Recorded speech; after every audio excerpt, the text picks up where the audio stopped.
June 18, 1825, Oxbow Landing, New York, at high sun. The counterbell spoke like a small judge, one bright strike that cut the heat and made even the flies hesitate over the pickle barrel. The scale pan shivered, settled, and Mr. Hollis Gray put 2 fingers to the weights with a tenderness he saved for iron and figures, never for people. Outside, the canal ditch baked quiet as a sleeping animal, and the teams along the towpath flicked at gnats without conviction. A town holds its breath different at noon. Before we carry on, please hit the subscribe button to make my day, and let me know where you are watching from, and what's the time in the comments. Hollis Gray had a habit the town had learned to call stewardship. He kept 2 ledgers under the counter on a cherry case where sunlight fell just so through the fly-specked glazing. The daybook every man saw: pork, flour, lard, a yard of calico, a bolt, a nail, a dram, columns plain as a hymn, figures squared, a flourish when a debt was marked paid. Under that he kept the noon book, bound tight, blue ink thin and precise, a private grammar learned from men downriver who turned accounts into shackles. Short, tear, forfeit, no cash, truck, bond, indent. He wrote small notes in a margin only he could read, marks that meant things other men would never think to call parts of a store. Child likely, house room above, Pratt amenable, Wilcox steady, ring noon. He rang the counter bell at high sun to clear the morning ledgers, his phrase, and it did something to the town's air. Men looked up from a sack, a list, a hope. The canal hands who came in from the ditch with dust in their throats knew the sound meant you owed even before you lifted anything. That noon itself had been measured and found dear. Women in aprons on the steps of the boarding house across the lane paused their mending and counted how long before a runner would miss a step and bring news no one could afford. Children learned not to tap the glass on the jar of horehound drops when the bell sat cooling from its speech. He ran the place kindly if you asked the preacher. Reverend Wilcox, pipe tucked in a hatband he called a sin to keep him honest, liked to say the shop was a moral lever. Men without wages do foolishness. Men with scrip do chores. Hollis issued scrip with his own initials stamped neat on oak chips and paper slips. H.G. Redeemable, he said. Any time for goods from the case or barrels. Cash would complicate accounts, he told the canal agent and the overseer. And the overseer nodded because cash complicates lawmen's hours too. He kept upstairs rooms for hands, between situations. The bolts faced in. He called it security. The constable called it company law. Wives in town learned to say nothing while they stood by the linen line and counted who was permitted to descend on which afternoon to return to a ditch that ate backs and paid in wood. He had a way with the scale that could pass for skill if you weren't watching. Weights had been drilled and filled true again with lead, which is not a sin in a man's house when lead returns a pound its loss. Hollis had scooped them light, shaved so fine even iron insisted it had not been maimed. He called it tear. He wrote a small T by the line in the noon book, and no one looking later would ask what it meant. The column would carry the syllable like a carriage carries a man, neat and without argument. He kept a stoppered bottle of vinegar on the shelf for stomachs turned by pork gone wrong. Women asked for it, and he gave it with a note in the daybook. Medicine. Penny. He kept a box of pins that he rationed like virtue. He kept a drawer where the scrip lay, its edges greased smooth by all the hands that passed that wood from man to counter and back again. A circle that kept quiet what the law would have called it if a judge had better ears. The worker was Eli North, 29, shoulders turned to the shovel by a winter spent on the turnpike and now a summer in the ditch that would become a canal whether hope obeyed or not. He had a wife, Mira, who kept her hair tied twice in a way women do when a town fails at kindness and work would like to loosen them into foolishness. And a girl, Nettie, 6, who counted stones in the lane and had been told not to count the times the bell spoke at noon because the sound could make certain girls into numbers no mother should have to hold in her head. Eli owed in the ordinary way: board, salt, flour, debts that could be made to behave with wages that arrived as little wood with initials in a pocket that wore splinters into cloth that could not afford a patch. There was a teamster, Isaiah Boone, black, and in a county that had been taught to pretend he was rare as a good man just to justify glancing, who ran mules along the towpath for the agent and would sometimes step inside for a twist of tobacco and a drink of water, and look at the scale as a person looks at a dog that has been trained to forget what kind of animal it is. He could read enough.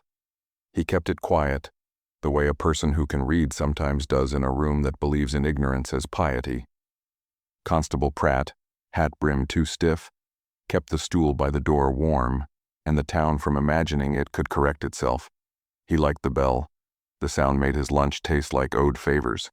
He put his boots on the step and watched boys scuff chalk lines into the dust and then scuff them out quick, because men sometimes teach boys to apologize to Earth for practicing law in it. At high sun on that Saturday, the bell struck and Eli came with his list. Flour, pork, a bit of coffee because a man needs a respectable smell even when the ditch writes his name, nails for a board he swore he would lay right after supper to keep Nettie from falling through a floor where age had decided it ought to come in. He stood hat in hand. He looked at the scale like a person does when they are counting whether to speak. "Pork steer with heat," Hollis said, and lifted the slab with a small grunt he had practiced to sound like work. "Flour's traveled too far since the turn. I can discount if you'll take the rougher sack." "I'll take the rough," Eli said. He had eaten rough since boyhood, which is a habit that spares a man grief when town prefers to feed its kindness to itself.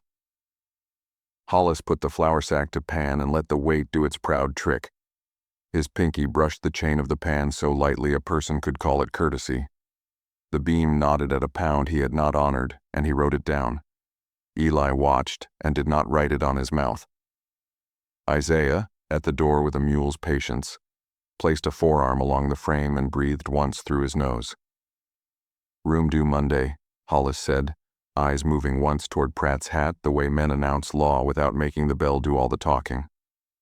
"Agents long on chips. Wages Tuesday, they say." "Tuesday, then," Eli answered, which men say when all the days between have been purchased by someone else. He laid down script for half and signed the daybook's line for the rest.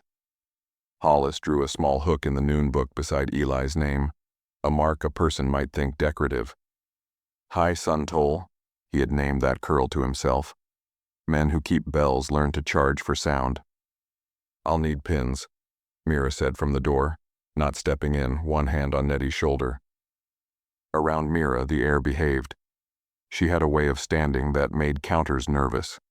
She pressed her palm flat there when arithmetic tried to get ahead of her. "Pins are dear," Hollis said, and took out the box as if he had to coax it.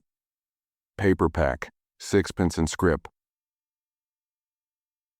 Mira moved a look over the box that would have shamed a better man into keeping a store that worked. Hollis held her gaze a second and then, comfortable, because time in his rooms belonged to him, turned to his noon book and set down, "Pins, dear." He ran an upstairs room like a still-breathing debt.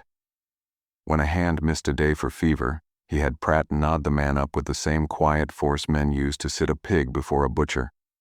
No roughness if the animal will be coaxed by a voice that has learned its name. The bolt faced in. Hollis said a man could rest without fear of thoughtless visitors. Pratt said, "Company law." Reverend Wilcox said, "Temperance right, a Sabbath's purchase writ into a weekday." Men in the ditch called it by the sound it made when they pressed their own breath against a door panel and counted too long while the noon bell rehearsed above their heads. Above the counter hung a clock that liked to pretend the minute hand waited the hour when really the weight was always the weight Hollis set on the scale. He stopped it once at 12 and liked the look of high sun on the face, a gesture at order too tender to admit there were prayers tied to that number by other hands. He kept friendships by measurement. With the agent, he forgave a slate if a gang agreed to take more scrip and fewer coins. With Pratt, he sent a ham at Christmas and a bit of cash in a sealed page that looked like a bill of lading and smelled like duty. With Reverend Wilcox, he let the offertory jar sit on the counter near the licorice whips and made a show of smoothing the paper notes in, not over, coins. He had a phrase for women he liked to say aloud when they asked for mercy. A store must mind its pecs. He carried a half peck behind the counter like some men carry a child who will never misbehave. The bottom had been planned to a thrift a carpenter would have blushed at. When he used the measure for corn, he pressed it flat and smiled at his own skill. He wrote peck in the day book and short in the noon book, and sometimes his fingers itched to press the 2 pages together and force the one to forgive the other by proximity. Eli's week had gone the way a week goes when a man believes in work and the town believes in noon. A Tuesday rain that bought a half day and a fever for a boy who never asked to be named in a store. A Wednesday so hot the ditch smelled like men. A Thursday noon his shovel hit a stone that had been taught to pretend it could be persuaded by will. A Friday where Mira came to the counter with a look that made Wilcox choose a smaller sermon for Sunday. And Nettie touched the bell when no one looked and moved her hand back to her dress quick. Not because the bell had frightened her, because the sound had reached into her bones and sat there like a pebble she would not be permitted to spit. Saturday noon, Hollis rang and the bell behaved. He set aside a small paper pinned to the noon book.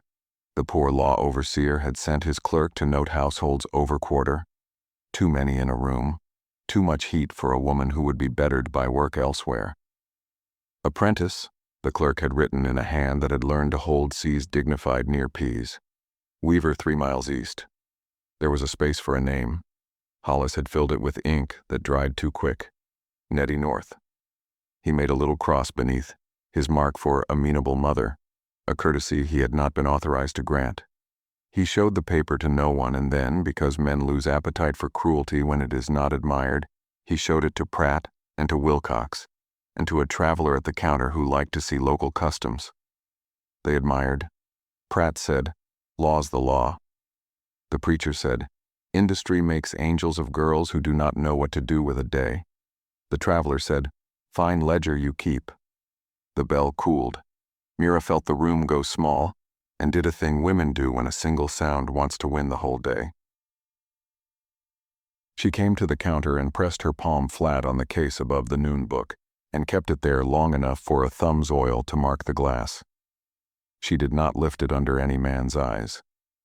That evening, when Eli rubbed his hands and told the day clever in a few sentences because he liked to keep words from suffering when they described him, she did not tell him she had placed her hand on the glass and the glass had remembered. There is a special category of hope wives hold like water. They know if they move the vessel wrong, even the best liquid spills. Isaiah came late and stood in the door with the kind of tired that suggests a man still has his mind left. He looked at Eli, which in that town was a risk. "Lock the board at the dip by the poplars," he said. "Agent'll dock for time if a mule goes in up to the knee." He did not mention the bell. He did not have to. It had told enough truth about the noon. Hollis, as if to bless the day with prettiness, set his pen to the noon book and wrote a phrase he liked to say out loud when greed and sanitation both demanded shorter sentences. Counter custom at high sun. He underlined it. He put the pen away and stood under the clock with the minute hand stopped where he had taught it to sleep. His upstairs rooms held 3 men who should have been in the ditch. One with a hand cut by a plank wrong ass to do right. One with a headache that had lasted beyond an argument with a mule. And one who had said in a voice large enough to be remembered, "Short," when Hollis set a measure down. The bolt faced in. He called it cool. They coughed into the boards and waited for the bell to strike again so men would come up without calling it a rescue. Eli lay in the boarding house bed that night and heard Nettie bother the ribbons on her dress, and somewhere in the dreams between work and waking a bell struck. He did not know if the sound had come from the store, the church, or the part inside a man that refuses to be told when noon is. He slept. Sunday took a breath for the town that had failed to do so at noon 6 days in a row. Wilcox preached on thrift and used the word tear as if it were a virtue. He did not look at the scale. The agent promised wages Tuesday. His phrase had a small knot in it where a lie lives. Pratt kept his hat on the peg like a man at home in church. Isaiah stood outside under a small ash and let the sermon be something men with coats need to prove God has a job on his day. Mira sat in a back pew with Nettie and watched the dust in a beam and trained her eye to the way the little motes did what they pleased when light was honest with them. On Monday, the poor law clerk came by to point at the paper in the store and ask for a signature by someone called Mother. Hollis placed the paper under the daybook and smoothed the blotter like a man correcting a rumor. "Tuesday," he said, and the clerk nodded, relieved to be replaced by a bell when Law did not want to do the talking. All that morning the store practiced the noon as if it were a friend worthy of polish. Hollis wiped the glass, not the noon book. He polished the bell's little handle. He moved the weights with 2 fingers, feeling each with the kind of intimacy people justify by discipline when affection would give them away. He spoke to a crate with a knife in his hand, the way a man speaks to a dog. "Here now, behave." Eli came in with a box of nails in his mind and Isaiah behind him with a question about rope. Mira could be seen on the step across the lane, pretending to examine Nettie's braids for unevenness, while keeping the window's reflection honest for the counter and the hand on the scale. High sun came with heat that told the glass to be brave and the bell to be heard and the people to pick a next. Hollis lifted his hand, struck the bell neat, and the sound made the store straight. He set the pork to the pan. He touched the weight. He looked at the daybook and thought of the noon. He put his thumb on the little paper edge where apprentice had been written for a child he had never carried, and he told himself the world would be righteous if he set that thumb with more confidence. Isaiah said nothing and put the length of rope on the counter as if a man had decided to buy truth for once, and a clerk would have to find the price. Eli let his hand hover near the nails and wondered if he ought to say the word "short" out loud in a room where noon can be weaponized against a man's mouth. Mira shifted and worked at a ribbon knot and pressed her palm to the glass again, the second print darkening the first. The bell cooled. Hollis smiled with the kind of mouth that says to a town, "We have a system." The bolt upstairs, the one called Cool, waited for a hand that might set it right or wrong and learned a second language. The push from the inside by a man who has heard a bell ask him to dream different, and the pressure from the outside by a man who has paid for iron and believes it owes him love. Bolts do not choose teams. Houses teach them. Eli lifted his mouth to the neat angle a sentence wears when it has been taught to be polite in rooms where it has no chance. It shook on the way out of him when he said, "That peck is shaved." He did not shout. He did not accuse. He did something worse to a man like Hollis. He pronounced the room in a grammar that would not die if the bell rang 3 times in protest. Isaiah breathed in relief, and then obligation. Hollis, who had arranged noon, faced a sound he did not own. He made a column in his head. Short remark, forfeit. Upstairs Cool, Pratt.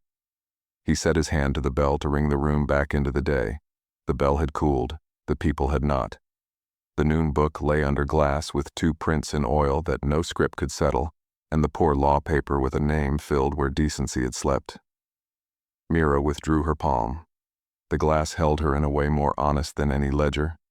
She could feel the store decide which kind of house it meant to be. The counter waited for a hand that would tell. Outside, the ditch waited for men to return and pretend the noon bell did not measure necks along with nails. The mule flicked a fly off its eye and paid nobody respect. The ash by the church threw the only kind shade a town had earned. And the bell, trained to make men small, remembered in the pause after its strike that instruments do not always like what they are asked to accompany. It sat and waited for the next hand to teach it what to say. The store learned to breathe in shorter counts after Eli said what a peck was. The air went square, like a room that has decided to brace for weather even when the sky says kind. Hollis Gray touched the bell's mouth with 2 fingers, as if he could untell the sound a man's sentence had made. He settled the slab of pork as though meat, once admonished, would stop arguing with iron. Pratt tilted his hat back the breadth of a finger. It was the sort of adjustment men make when they think a room might accept a new law if they arrive at it like neighbors. He kept his boots on the step. He liked to be first to stand if a man needed standing on.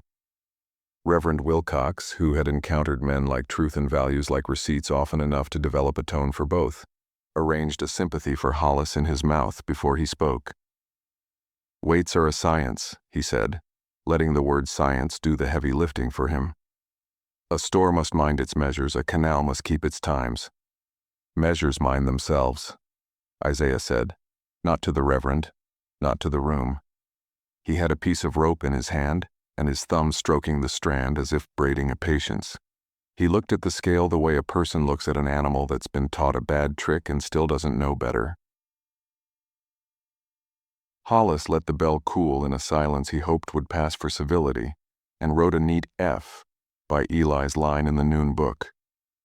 Forfeit, counter discourtesy, he had named that letter for himself. It cost a half-day's scrip. He had learned to convert effrontery into inventory. "Upstairs?" he said to Pratt, making company law sound like hospitality. "Cool him a spell." Pratt stood, not fast, not slow. The bench by the door released his shape as if it had been complicit. He put 2 fingers toward Eli's elbow and found the air between them delicate. Eli did not move. He had the look of a man who has let his mouth tell a truth and now intends to let his hands go first nowhere. "I spoke plain," Eli said. "I'll go where law writes me, not where a bell rings me." Mira came to the counter without stepping across the threshold and put a palm on the glass again. The first print had clouded into a kind of witness only women and children notice. Her second settled beside it like a sentence that would not be obligated to sit quiet beneath the day book and the noon book a second time. "Nettie will stand with me," she said, to no one, to everyone. She was looking at the poor law paper half-tucked and the black line where a clerk's hand had been too practiced. She said the child's name, and that summoned a world into the room that had not been invited to a store in some time. Hollis did not look at the glass. He had trained his eyes to regard ledgers and not the windows those ledgers sit on. He moved the daybook deliberately, making a space he would fill with a speech about order, if given the chance. "Gentlefolk," he began, and the word folk made the room smaller. "High sun is for settling. A bell keeps a day from coming apart." "A bell keeps a man obedient," Isaiah said.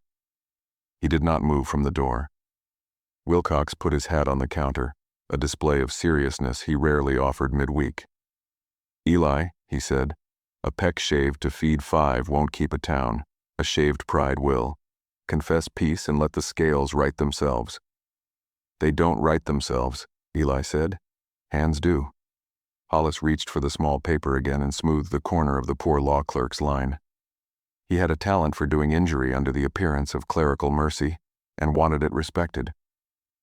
"The parish asks for signatures in decent rooms," he said, which was to say he would prefer the mother to sign beneath apprentice, where marble would learn to warm the pen, and not go to the boarding house where heat testified differently. Mira did not reach for the pen. Women like her know the shape of ink's appetite. She set her fingers together on the glass until the drift of oil took the form of a small code. "Nettie will learn here," she said, and did not point at the store and did not point away. She meant her own rooms and the ditch and the church steps and the towpath stump where women mend and instruct a day more faithfully than a loom 3 miles east. Hollis touched the weights with the back of his fingers and then turned to Pratt, because men like to borrow the posture of law when decency fails to perform. Pratt moved his hand a little closer to Eli's arm. Isaiah, who could read enough to have made a mistake that would cost him in some towns and sort him into usefulness in others, reached into the pocket sewn inside his vest and took out a slug of iron the size of a child's fist. Wharf true, they called such bits along the larger water. A weight men trust because boats insist on it. He set it on the counter as if paying for a necessary thing. "Measure against her," he said to Hollis, and to the room, and to the idea that a noon bell can be a judge. "Once, so we know which world we are living in when the next sun stands over us." Hollis smiled without his eyes. "Custom prevails," he said. "Local weights suit local trade." "Honest weights suit God," Isaiah answered. Wilcox's head tipped, then halted, and obedience checked. Hollis looked to his ledgers, then to the bell handle, then to Pratt. He felt the shape of a day going sideways and did not care for the cost. He had practiced so many maneuvers to keep one man's word equivalent to a house's expectations that he had forgotten what happens when hands are asked to mind the iron without him. He opened the little drawer under the counter where the midday weight slept. He lifted the pound as if it weighed on him and set it on the pan with tenderness. He placed flour against it until the beam's little arm flirted with level. Isaiah set his slug gently in the other pan. The iron spoke to iron in the sound that keeps honest books. Hollis's arm tipped. It did not swing mad. It remembered the path to Plum and looked at it and declined to go. It sat shabby. A murmur rose, something between pride and relief, and an apology only men on wages understand when someone else has done the arithmetic in a room where you did not. Hollis paled in the sort of way men do when their own expertise turns them from teacher into student without notice. He reached for the peck measure and held it up like a baby. The bottom had been planned. There was no argument that would satisfy any ear other than his. "Company standard," Pratt said, breath caught. He could hear his own voice agreeing with older men. He disliked where it put him in the room. "Company isn't God," Isaiah said. "Neither is a store." Hollis drew in a breath and set the peck down with a noise that told more truth than his mouth could risk. He put his hand to the counterbell. He could make a sound that would turn facts into management. He could call the upstairs cool-down and make a scene into an invoice. He could ask Reverend Wilcox to speak and let the man's office absorb the thievery into doctrine. He struck the bell once. It rang pretty. It laid its note on the floor, and it did not for once tell the day how to breathe. Eli turned his face to the door where Mira stood, and Nettie leaned against her side with the full weight of a child who has not yet learned what sides cost. He breathed in an inch and breathed out an inch, and that was the difference between a fight and the kind of patience that becomes a plan. Hollis put his pen to the noon book and wrote nothing. He had never practiced that motion. His hand trembled for want of a sentence that could turn this moment into something tidy. He settled on a little mark not even he would be able to parse later. He hated it. "Upstairs," he said again, softer to Pratt, his voice asking to be rescued from itself. "Who?" Pratt asked. The question surprised him. He had become used to men speaking as if assignments were worthy of hat brims. "North," Hollis said. "On what line?" Isaiah asked, not to Pratt. Hollis looked down. The noon book had 2 handprints worth of oil above its neatness. Eli's name sat on a line near the middle. Hollis touched the page like a lover reassures a body he has mistaken for a superior being. He looked up, ready with a phrase. He found instead the weight slug on the counter, and the peck's shaved bottom, and the child's face below a poor law word written sideways at his conscience.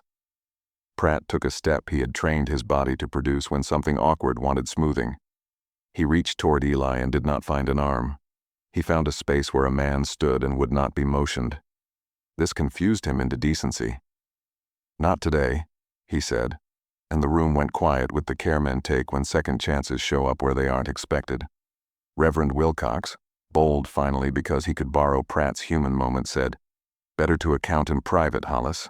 A bell best serves when gloved by humility." He favored the word humility. It made him seem braver than he felt. Hollis smoothed the poor law paper, half anger, half appetite. He lifted a pen and turned it toward Mira without leaving the counter. "For her mark," he said, respectful in tone, contemptuous in content. "Else the parish concludes negligence." Mira did not move her hand. "What parish concludes," she said, "is a room problem.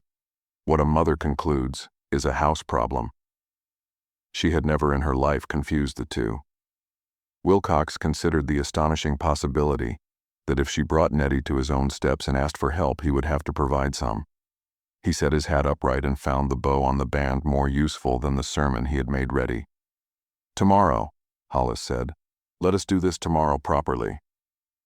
Tomorrow carried sound in this room the way a mule returned the week to a man honest enough to admit sorrow in his bones. Tomorrow also carried the poor law clerk's habit and the agent's Tuesday script and a counterbell that would insist it knew who had permission to breathe. It was a choice and a threat, and a hope doing business in one syllable. Mira rested both hands on the counter. "Tomorrow," she agreed, which, in a woman's mouth in such towns, signals not consent but workload. Eli stepped back, not because he had been forgiven, not because he had been trapped, but because a man who has been asked to become a mark must leave room for his own feet to remember walking. Isaiah took his slug from the pan. He returned it to his vest like men put gospel within reach when they intend to be polite on a day that does not deserve it. He looked at Hollis and saw a person who had not accounted for Iron's appetite. Hollis rang the bell again, needing the sound to hold the room at the angle his hand liked. It produced the same pretty. It was a clarification, not a command. Upstairs, the men who should have been in the ditch turned on their pallets toward the sound as if it had announced supper made by wives. The bolt faced in. It held. It was learning its vocabulary. The poor law clerk, finding leisure where a bell had taken his duty for him, took his time on the towpath and drafted a thought in his head about the loom 3 miles east, making angels of girls who, under their mothers' bodies, were only using daylight to feed. He would put industry in the first line. He liked the sound. Hollis closed both books and stood with his hands on them as if 2 reliable animals could be held quiet by the right pressure. "Close," he said to Pratt. It was noon custom to shut the door for a minute while Cool and Order took rights. Pratt swung it and it latched against the jamb with the resigned sigh a town learns when law gets its way without kindness. The store conducted its noon for the rest of the day in the manner of men who have endured a conversation and wish to resume something smaller. Purchases were made. Credits were written. A boy filched a twist of licorice and put it back because the door announced everything. Hollis returned to his graciousness, gray as the bottle on the shelf with the vinegar. He put the poor law paper under the blotter and the noon book under the day book and kept the bell hand close, the way a man keeps a temper near right after he's decided not to use it. Eli did not go upstairs. He went out into a light that had begun to perform heat honestly. He walked beside Isaiah, and they did not speak, which is sometimes the bravest use of men's hours. Mira gathered Nettie and made their way across the lane, as if the boards under their feet had remembered how to hold 3 people with respect. Reverend Wilcox thought about humility enough to dust his hat twice, once for God, once for the counter. That evening the ditch made its water into words, and the teams learned their path again, and the ash near the church let one branch claim a bit more sky, and no one noticed who would be asked to pay for that tomorrow. The plan did not sit at any table. It wrote itself in standing. Mira found 3 women in shade with their cloth, and spoke Nettie's name once, and then spoke other names. Weaver's wife, poor law, apprentice, Tuesday. She did not ask favors. She set a time in their throats. "High sun," she said, with hands, not words. The way women do when they mean to catch a bell in their fingers and make it say something just once that it will not forget. Isaiah unspooled rope and stroked it and found its weaknesses by feel. He fashioned a short with a knot his own hands remembered from before people wanted canals in places that do not grieve without stillness. He tied the ends in a way that, if the counter's little bell had to decide between pretty and truth, he could encourage it.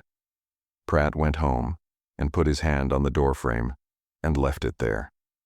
A child he had not earned as a father came and put a hand below his and made a second print. He looked at the 2 marks and did not discuss them with his wife, which was pleasant for both. Reverend Wilcox trimmed a sermon half a page and practiced a sentence with only one dependent clause in it about measures pleasing to the Lord. He slept and then rose and did not remember when he had decided to preach different. Hollis had a night like a man who weighs on his own ribs.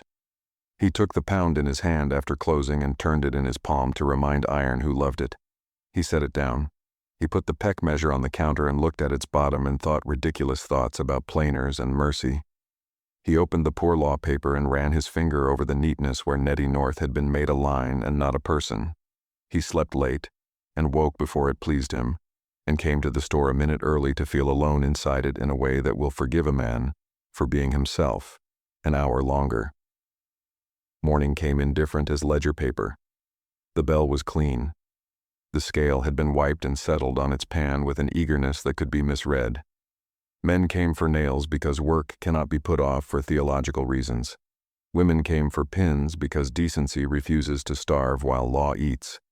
Children put their noses to the glass just enough to learn penalties early. The clerk from the poor law office put on his coat slowly and instructed his face into benevolence. At 5 minutes to noon, Mira stood on the stoop across the lane with Nettie's hand in hers, and 2 other hands touching her elbow in that way towns use when they plan something that will not fit on paper. Isaiah stood in the door with Rope behaving like a friend. Eli stood at the counter with the box of nails in his head and the sentence about a shaved peck in his body, if it had to be repeated for grammar's sake. Hollis reached for the bell and met iron clean under his fingers. He rang it once. The note said the town had reached the top of its day. It said accounts. It said, put the pen in the right column, man, and do not let your voice be the thing your pride corrects, for God's sake. He reached to bring the peck up like a child who has behaved worse. Isaiah set his slug near the weights like a promise. Mira placed her palm flat on the glass for the 3rd time, 3 being the sort of number even a clerk writes with reverence. Hollis set his hand to the poor law paper and began to lift it when a second bell answered, the kind from upstairs that men ring when the door has been shut too long. A hand struck it, not trained, just accurate. The sound came thin and insistent at once. A noise climbed the stair that was not a man upset, not a man obedient, not a man drunk. It was a way of walking that speaks a grammar of bone. I am here. I am not your Mark. I am not your upstairs cool. I have decided to end this sentence and choose my own punctuation. The bolt, trained to dine on men's hours, did not reach its seat. If a person had put their ear to the wood of the upstairs door, they would have heard the shrug of iron acquiescing to a different hand. Nobody put their ear there. The sound traveled salt-sweet down the stair. Hollis froze with the pen still in the air, the way a man pauses when seeing his own house decide it will not shelter a certain lie. Pratt stood because that had always been his job. He did not move toward the stair. He moved toward the counter so the bell could not be struck without touching his sleeve. It was not a plan. It was the body saying what the mouth had not been hired to know. The upstairs door opened and a man stepped onto the stair with the look of someone who has been shown a bell and taught other uses for it. He did not descend. He stayed. He made the house account for him. Hollis lowered the pen until it touched the poor law paper in a little involuntary dot. A person who favors moralizing might have called it a tear, drawn by a hand that had never learned grief. It was ink. It marred a line that had intended a girl to travel in neatness. It looked like humility with better aims. Tomorrow, Hollis said again, whispering now into the noon because a schedule can be relied upon more often than a conscience. Hi, son, Mira said. Today. With hands. She lifted her palm from the glass and the oil prints joined into a stain the color stores cannot wash when they are going to make use of that counter for the sort of business the town will not forgive in the end. And because someone had to, Isaiah took the little bell by its handle and turned it in his palm and then set it down and left it unstruck. The store noticed the distance between a noise and a permission. In the room made by that distance, a plan fully named itself. No one wrote it. No one prayed aloud. No one asked the law to rubber stamp it into being. It was simple. At high sun, the counter would hear other hands. The scale would learn true if it wanted to be part of the town's next year. The peck would be asked to retire. The upstairs bolt would turn the other way for men who had not asked. The poor law paper would become a sheet under a loaf. The bell would be permitted to ring but not to command. The clerk crossed the lane, coat walking itself, and entered at the hour he had been taught to honor. He had a pen. He had a word. He had a hat shaped by weather and custom. He reached the counter and set his paper and found his ink to be a different animal than yesterday. Apprentice, he said without looking at the girl, at first because women had been taught to prefer uncertain glances, and then perhaps because her presence made paper look the wrong size. Not today, Pratt said. still without heroics, a posture that suited him and the day. Isaiah put the slug on the pan and waited. Mira put her hand on the glass and did not wait. Eli did not need to say the sentence again about shaved pecs because the upstairs bell spoke for him with the sound downstairs instruments had been forcing against towns for too long. Hollis Gray, man of weights who had in his arrogance shaved the bottom off measures and called it virtue, looked at the bell he had trained into an accomplice and discovered that instruments sometimes able to speak become a kind of neighbor. He did not understand what is required of a neighbor. He put his hand down. He did not ring. He wrote nothing. The room marked the moral fracture in the only ink it trusts: silence nobody owns. There is an authority to that kind of quiet. It spreads. It asks hands for signatures under no clerk. It accrues interest in the way children grow. Outside, the ditch kept its humble score. The team flipped their ears at flies. The ash in the churchyard cast a little different shape. The sun, which does not conspire with men, hung at the top of the day with its usual lack of politics. The store finally looked like a store and not a ledger. It was a decent beginning for the hour that would decide who a town meant to be when noon came tomorrow. High sun arrived like a coin on its edge, daring the room to breathe wrong and make it fall. The canal lay bright and mean, a strip of hammered tin between banks that had been taught to hold men up without asking their names. Flies tried the pickle barrel and repented. The counterbell shone under its own pride. Hollis Gray stood in his place, hands on either side of the noon and the day as if he had invented both.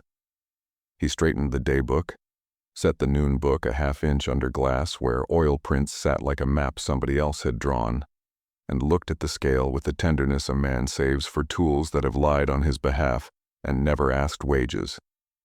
His thumb felt for the corner of the poor law paper the way muscle remembers a sin as ceremony. Eli North came to the counter and set his mouth decent, the way a man does when he plans to lose less than he might.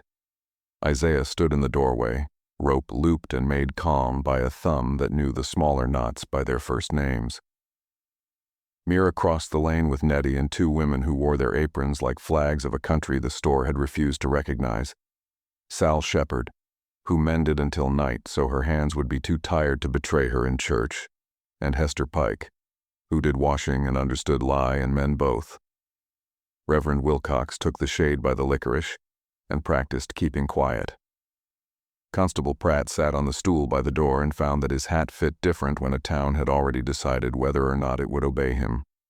The poor law clerk arrived late, believing kindness looks good when it misses the first blow. He set his pen and his benevolence on the counter and took the posture of a man about to be admired for his neatness. Hollis raised his hand. He had trained the bell to love him. He struck it. The sound did its trick. The first sense of being counted, then the second, a quiet like a lid. Only this time the second did not sit right. The pretty note hung and would not settle.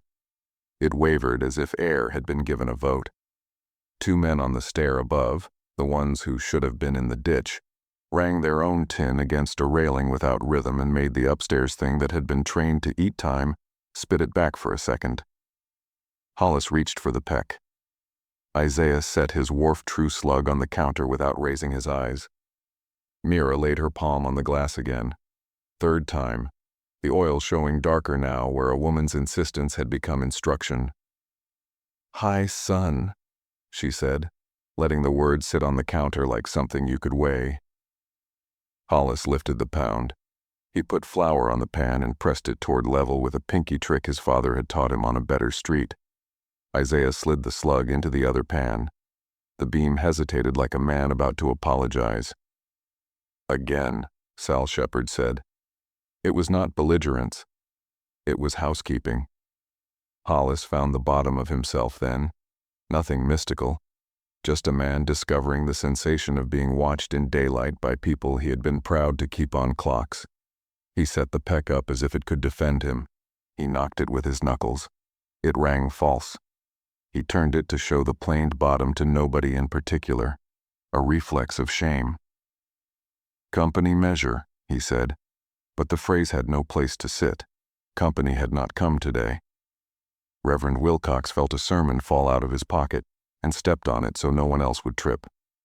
Weights and balances, he tried, weak, and even his mouth rejected the way the words fit.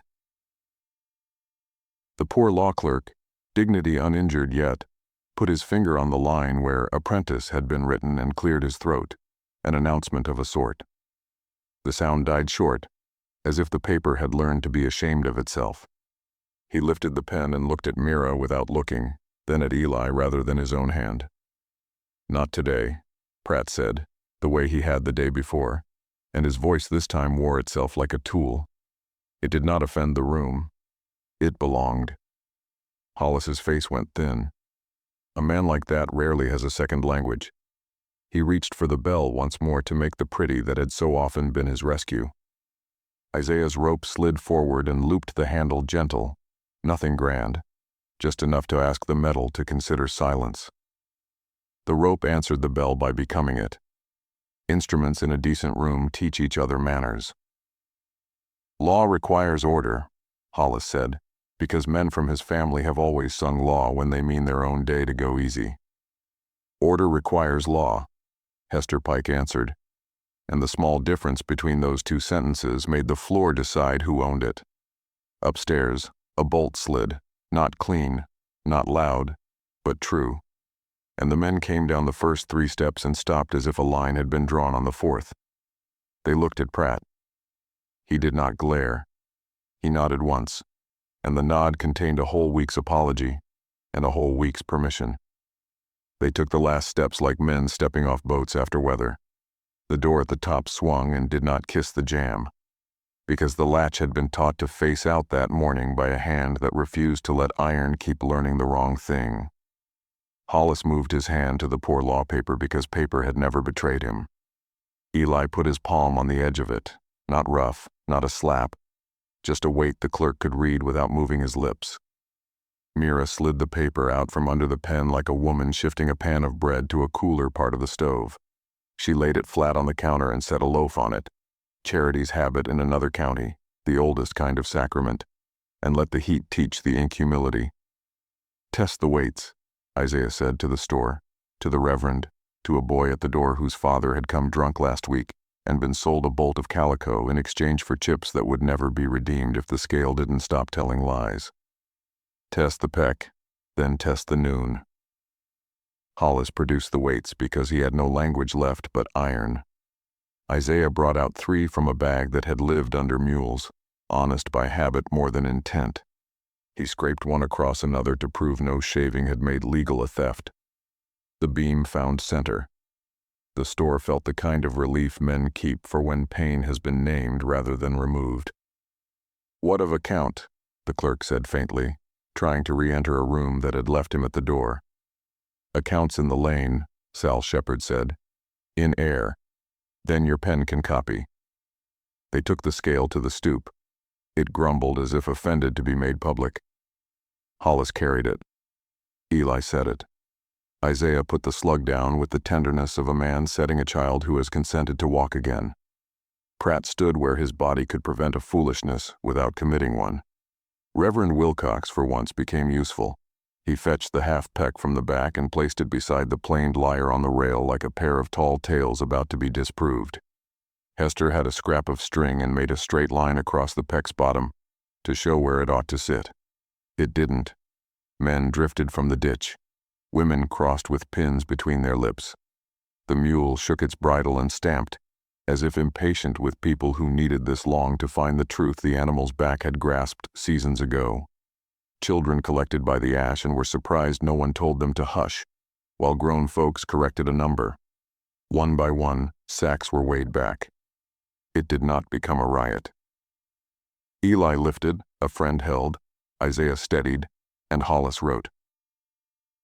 For each man shorted, an extra measure went in with the quiet tenderness usually reserved for the dead.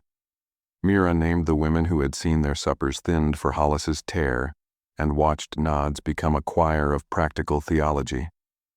The clerk realized his pen had been waiting for this kind of day and took down sums without being told what to call them. "Your chips," Isaiah said to the room.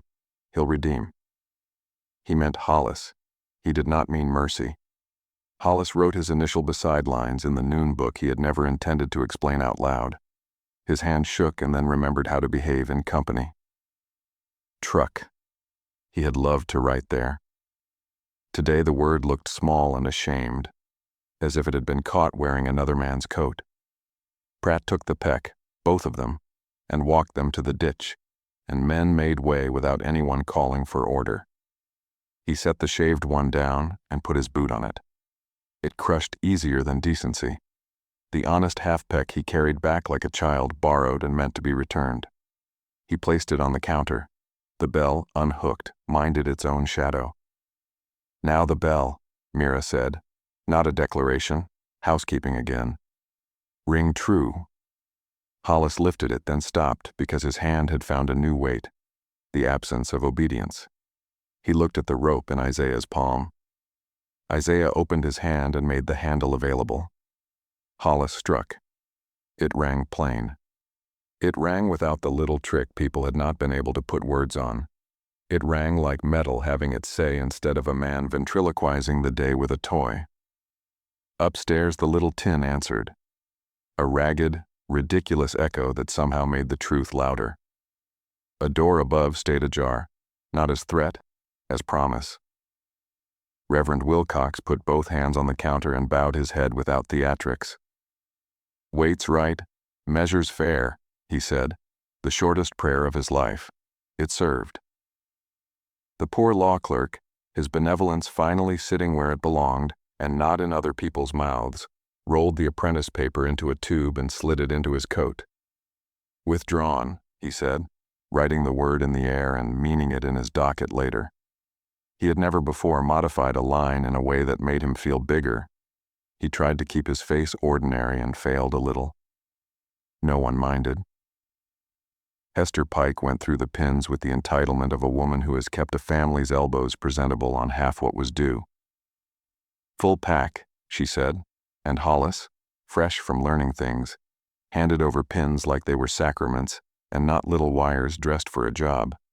Men from the ditch looked at one another with the professional embarrassment sober people feel when a thing had been obvious for too long. Eli took the nail box and paid for it in coin, and when he had to add chips he laid them down with 2 fingers as if counting on them the way a man lays fingers on a friend's wrist to find life. Upstairs, one of the boarded men said, on the rail now with a face different by 2 breaths. Bolt's wrong. Face it right, Pratt said. He did not offer to help. His hands had done enough for 1 hour. The day did not need to give the town a hero where it had earned a habit. They went up. The bolt learned. It had been taught to seat toward men as law. Today, it seated toward the hall as courtesy. The men who would need it later, for sleep or anger or both, touched it in passing. The store heard its own downstairs furniture approve. Hollis pressed the heel of his hand to his eyes like he had something in them. When he took it away, the skin around them looked as if it had been scrubbed, not with tears. This is not that kind of town. But with a recognition so old it had grown mean. He had made a room into a clock and found a town inside a store that intended to keep breathing at its own pace. Accounts, he said to the clerk, a good enough word now that it had learned to be ashamed. The clerk set the pen. Men spelled their names and made marks and asked for nothing minted, not forgiveness and not revenge, just the kind of arithmetic human hands can live under. Mira lifted the loaf from the poor law paper and handed slices in an order no justice would argue with. The upstairs men first, then the day's line, then the women, then the child. The paper bore grease in the shape of a handprint. It was the stamp it had needed. It would not be framed. It would be used to light a stove tomorrow, the right end for a wrong thing.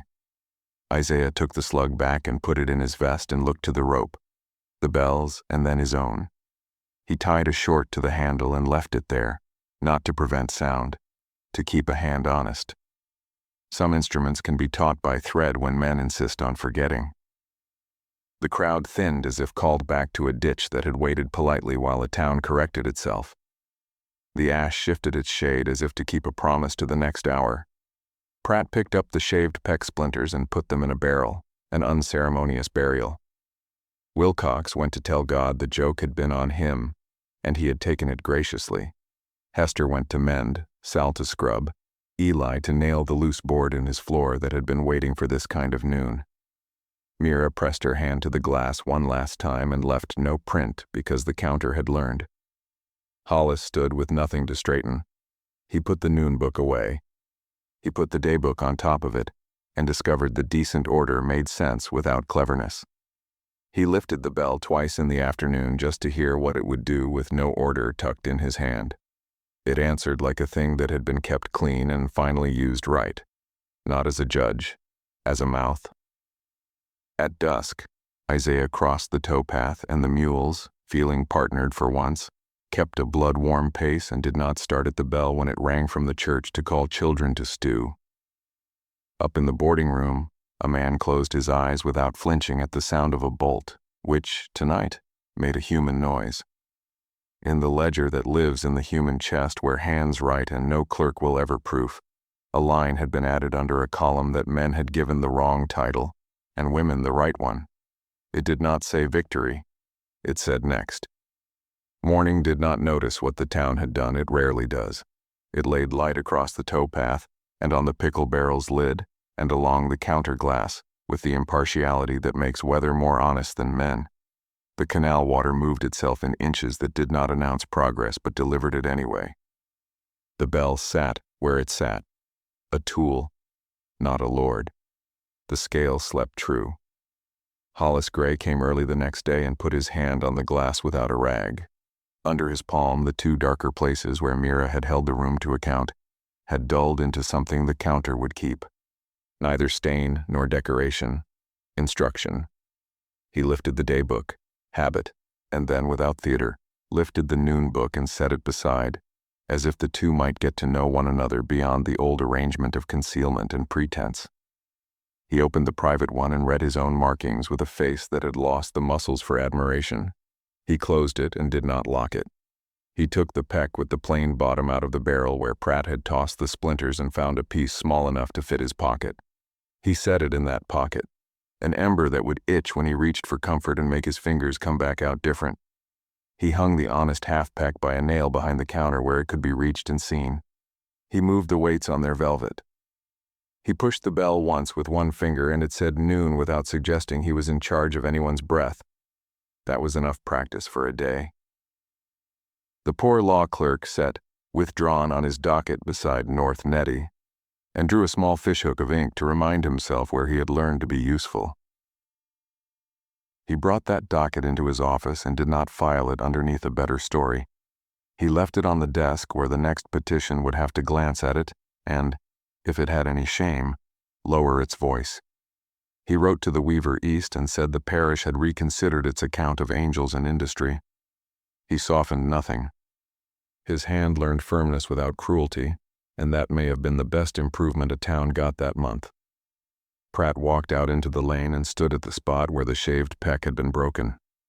He ground the last thin lip of wood into dust with his heel and was surprised to feel regret in his throat, a foolishness for an instrument that had done a wrong job well for too long. He took the regret and put it in his pocket where men keep pocket knives and petty cash, something to be reached for when a day tries to call itself decent without doing anything hard to deserve the name. He took to sitting with his back off the stool and his hat brim relaxed. He stopped enjoying noon like a man who had just been fed and started treating it like a bell that reminded him he had work left besides lunch. Reverend Wilcox preached a shorter sermon and more of them. He found it useful to say one thing plain and then stop before his voice spoiled the honesty. Weights and measures, one Sunday. Widows and girls, another. Hands, a third with a small bow of the head toward the lane where Mondays had been changed without his permission. He kept the offertory jar in the store for the sake of the poor and took his hand off it on Tuesdays without watching whether coins came in. People gave more when they noticed the jar had not been used to purchase a man's applause. Isaiah's rope short stayed looped around the bell handle, a polite bridle. He ran mules that summer with fewer curses and more humming. He had time to hum because noon no longer demanded that he hold his tongue under other men's tone. He spliced lines for 3 men, and showed two boys of no consequence yet how to lay rope straight so it will not tangle itself when a load insists on moving. He still paid for tobacco. He took fewer chips. He did not let Hollis redeem rope for scrip, even when the store tried decency with improved grammar. Some items in a town ought not be turned into counters. Sal Shepard and Hester Pike put a small tin on the boarding house stoop, and nobody named it bank. Women dropped pins into it on mornings when their pockets were generous or their patience thin. When someone needed a hinge oiled or paper carried to the clerk, or a loaf walked to a house where Fever had a plan, a hand took pins and returned them later or did not, and the tin did the math without the store's ledgers. Nettie ran bread when told and did not get charged by any book. Eli's board at home got nailed. Men came by later and set a boot on it and nodded, not about the board, about the difference a noon had made in how they held a hammer. He brought coin more often than chips. When he had to bring chips, he set them down with the same respect he used to lay a hand on Nettie's hair. It made the wood less of a mockery. He spoke at the counter no louder than before. Something in the room had gotten quiet for him that had not previously. He did not need to fill it to keep from drowning. Mira went to the counter when it suited her, and did not absent herself when it did not. She pressed her palm to the glass only when the bell had been rung without need, which occurred twice in a month and then not again. The rope's small knot telling a hand what it had learned already. She kept a small cloth in her apron and wiped the counter after paying. It looked like manners. It was also ownership. Upstairs, the bolt held the new direction. Two men slept with the door unlatched once each and woke without panic. Pratt, passing the stair, tipped a finger to Brim for those rooms the way a man nods at someone who was not born to be his business but has become it anyway. No one announced that company law had changed. The stoop and the stair said it for them. Hollis redeemed chips with a new kind of pride that does not belong to men who have made their neighbors' mouths go small for a year. He sometimes overpaid in flour by an ounce, a human error on purpose, and wrote nothing about it for fear his pen would catch him doing decent arithmetic and turn it into advertisement. He stopped striking the bell to begin quarrels. He struck it to tell the town stew was ready for workers who had been kept honest by the ditch and made tired by it. He got used to the sound of upstairs tin ringing, when men remembered to laugh on their own time and let it pass without arranging to charge anyone. The noon book never learned humility on its own. Mallory the clerk offered once to take it from the store. Hollis did not hand it over. He placed it instead on a shelf behind the counter where it could be reached by a hand that had been pressed to glass. The book stayed there until the first hard frost, when the store was a gathering place in afternoons and men took to telling one another truths about work they had lied about all summer. On a day when the stoop smelled of apples and leather, Mira lifted the book and set it on the counter. She did not read. She drew a line across the last written page, not through any name, just across the white that invited future harm. She closed the cover the way one closes a dead child's eyes, steady and without commentary. Hollis put the book beneath the daybook, and then, in a small and very brave departure from habit, put nothing on top of either. He left. He carried the noon book to the back where the stove lived. He set it in the bin with paper saved for starting the morning fire, not to destroy it for victory. This is not the part of the world that sports banners, but to reduce it to something that could contribute to the day without dictating it. He did not light it then. He waited until a morning that went damp and cold and licked at bones. He fed kindling, and then eased in the book page by page among sticks and chips and watched blue ink go to smoke that did not smell of victory or shame, just ash beginning a job. He did not put himself in the story. He turned and opened the store and set the weights where they belonged. The poor law clerk kept a copy of one page, names and a date and 3 words in a margin that had done too much damage. He pinned it to the inside of the office cabinet where parishmen hang coats to keep a sermon from finding their shoulders too quick. They saw it when they reached. Several looked away, and then looked back a second longer than decency requires when a coward wants to be thought brave. That second was enough to leave a mark on the next paper they wrote. By winter, Oxbow Landing had learned to keep noon without the counter deciding who belonged to the hour. The bell rang once at high sun, and not more. The scale clicked when iron kissed iron and came to level without argument. The weights dulled with honest oil. The half-peck wore a nick where a boy learning to hand things well had put it down too hard. The pickle barrel kept its promise. The rope short frayed and was replaced with another. The upstairs door grew a rub mark where hands had set it open and shut times enough to teach the hinge manners. Other stores in neighboring towns did not come when told. They heard gossip about a peck in a woman's hand and a constable's hat set different, and a clerk who wrote "withdrawn" beside a child's name, and a preacher who learned brevity. And some called it foolishness, and some called it trouble, and some called it the kind of provocation a county cannot afford. A few sent boys to look and see if the weights were a new trick, and if the bell had been replaced with a witch. The boys found ordinary tools used properly, and returned with a report which men pretended insulted them. Then in February, one store 2 canals west put its peck on the counter and cut a sliver from its bottom, and the constable there put his boot on the piece without fanfare. The town made no speeches. A mule brayed. The bell said noon. The child stayed. Mira's tin on the stoop never filled completely. That is not what pins do. It never emptied either. You could measure a year by the sound of them. Thin tap on metal mornings when winter had rubbed all the velvet off people's throats. Brighter clinks deep in summer when hands had been paid with fruit and could afford to purchase seconds of other people's breath. Nettie learned counting by that music, not by the bell. Eli taught her how to align nails by feel with her eyes closed. She never needed to. Her eyes would be free.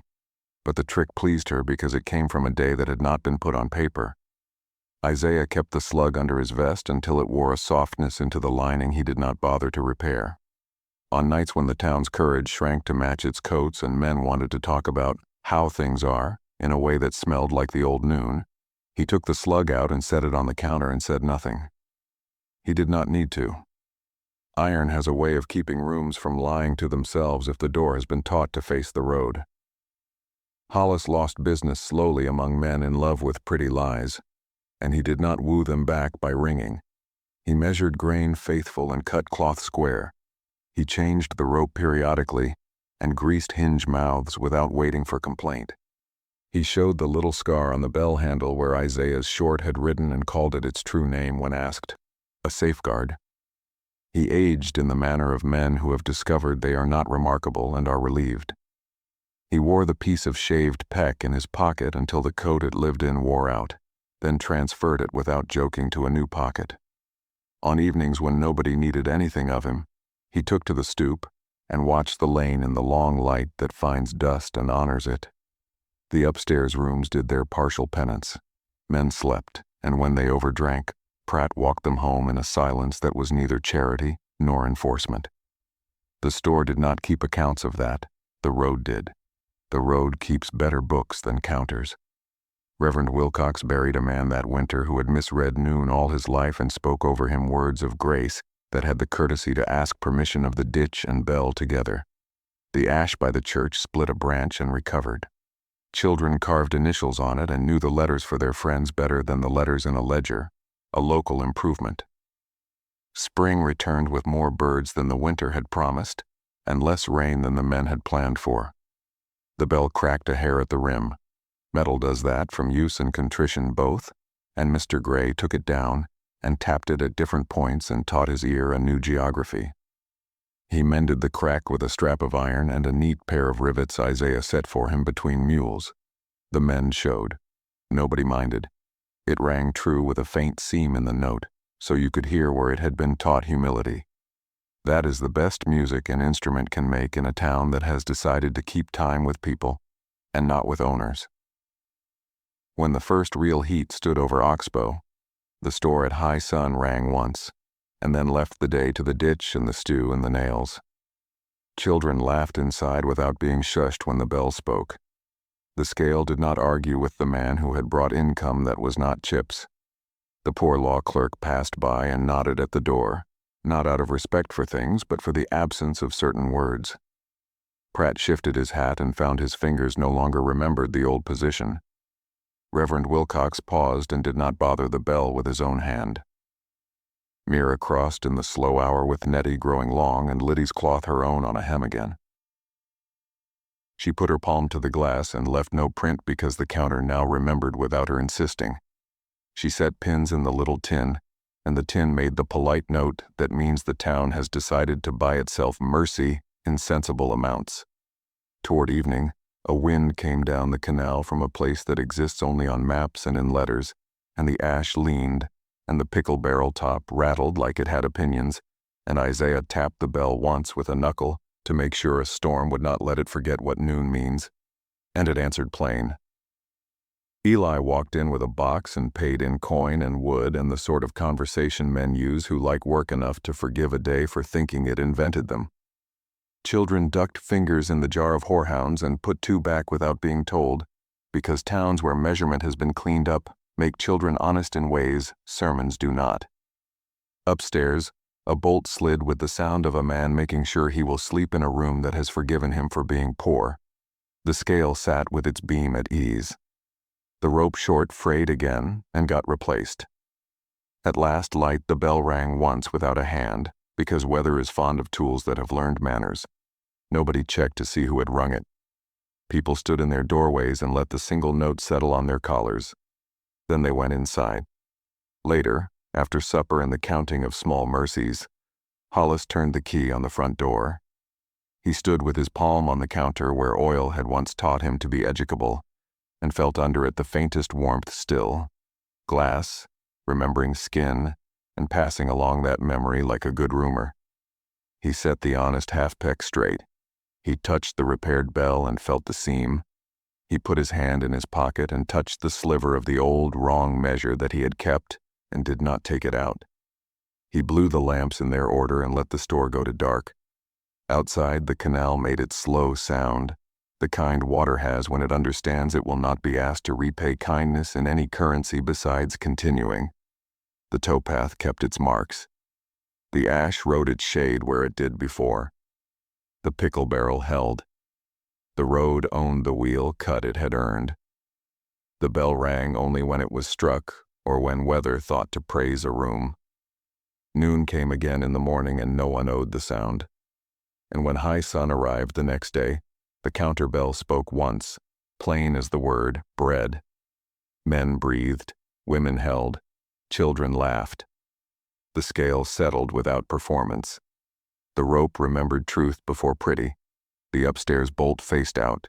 The clerk wrote received on a line that had read owed a year before. The constable wiped dust from the latch and forgot to look proud of it. The preacher tried a smaller hat. Isaiah touched the mules and got out of their way. Eli set a nail dead center. Mira set her palm on glass without leaving a trace, and Nettie skipped the knot in the lane where a barrel had once cracked wrong. The town heard no command in the sound. It heard a life. The bell had been taught to keep time for that and nothing fancier.